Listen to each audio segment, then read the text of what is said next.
Joining us, three guests: retired U.S. Army Colonel Derek Harvey, Douglas Ollivant, he's the former National Security Council Iraq Director for both Presidents Bush and Obama, and our CNN military analyst, retired Army Lieutenant General Mark Hertling. General Hertling, the Pentagon called this a sustainable campaign. What exactly does that mean? How long could this last? Well, Wolf, as we saw this begin last night, I think you're going to see a continuous action on the part of the coalition forces, potentially some new coalition members joining within the next few days. I think you're going to see continued strike. This wasn't a one-night affair. When they say sustainable, they mean that the bombing is going to continue. There will be other actions, follow-on actions based on intercepts of intelligence that they could strike new targets both in Syria and Iraq. And I think, you know, it's just going to continue on, and we should be prepared for it to continue on a very long time. Well, Douglas Ollivant, you know, there's a lot of concern out there that the U.S. could be dragged into some sort of quagmire in Syria and once again in Iraq. What do you think?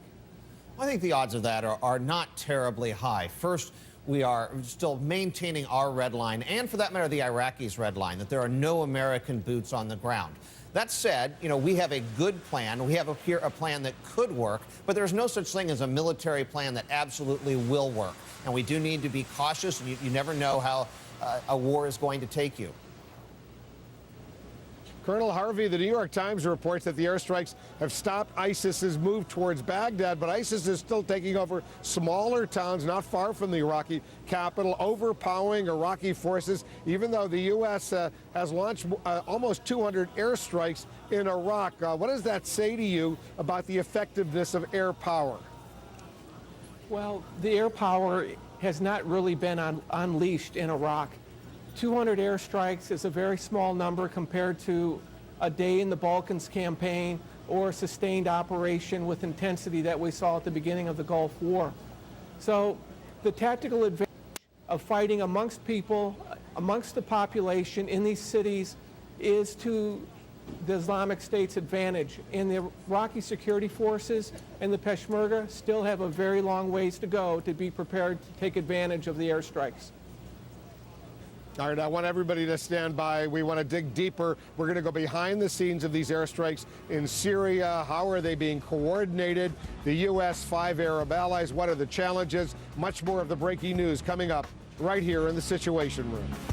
We're following the breaking news: airstrikes on ISIS and an al-Qaeda offshoot inside Syria carried out by the United States and 5 Arab allies. We're back with retired Army Colonel Derek Harvey, Douglas Ollivant, former National Security Council Iraq Director for Presidents Bush and Obama, and our CNN military analyst, retired U.S. Army Lieutenant General Mark Hertling. General Hertling, take us behind the scenes. You got the U.S. Air Force, 5 Arab Air Forces. How do you coordinate strikes like this in Syria, especially when you got a Syrian air defense system not exactly friendly to what's going on? Well, it's the perfect question to ask, Wolf. Anytime you're building a coalition, it is extremely difficult, no matter what type of conflict it is, and this dates back through the history of war. As soldiers, we study that because it's hard to glom a group of forces together to get certain kind of forces going after certain kind of targets, and I think that's what Bill Mayville addressed this morning during the brief, that he had the right countries going against the right targets. That in and of itself is tough, but just the exercise of the operation, not only the strike force, but the tanker forces, the intelligence gathering, the jamming forces, all of that comes together too. This is extremely complex in the air. It's even harder on the ground. It's tough government work. It's politically very significant, although militarily it could be a lot more complicated trying to coordinate, even though all 5 of these air forces are largely U.S. trained. Those pilots, those Arab pilots trained, I suspect most of them, if not all of them, in the United States. Right, General? Oh, well, that's exactly right, Wolf. And that's the power, truthfully, of what goes on in peacetime, with not only the training of other forces, but also the exercises together. I'm sure every one of those air forces have at one time or another actually conducted exercises with U.S. Air Force, and it's relatively easy to come together, but extremely difficult. And that's the tactical and operational part. As you just mentioned, the strategic part of getting the government diplomacy working and actually getting people to sign up, especially in these circumstances where you have Muslim countries against an extremist Muslim group, is extremely difficult. What about selecting targets, Douglas? How difficult is that without U.S. or friendly forces really on the? There's a Free Syrian Army, but they're not that significant in many of these areas. How difficult is it to find targets, legitimate targets, and avoid civilian casualties? Well, in this opening round, I suspect it's relatively easy. As we've seen from the footage that's been released, these struck large buildings where we know that ISIS has either command and control centers or training centers or logistics sites. And if they were in a big building 2 weeks ago, they're probably still in a big building now, and that building didn't move in the intervening weeks. Now, as we go into successive phases and we move past this, the low-hanging fruit of big, obvious buildings, then it'll become more difficult. Colonel Harvey, when they're picking these kinds of targets in Syria, how do you make sure that these ISIS elements, especially their commanders, don't go into these heavily populated areas and a lot of innocent civilians are going to wind up dead if the U.S. and these coalition partners launch these airstrikes? Well, Wolf, in point of fact, I think, except for the Khorasan group, I think most of the Islamic State targets, the leadership there, they weren't in those buildings. They were already dispersed. They had seen this coming, and they prepared. And this is a group that is going to be amongst the population. It takes advantage of its knowledge of the social cultural environment, and it is going to be tough to root out. That's where intelligence is going to be really important as we go forward.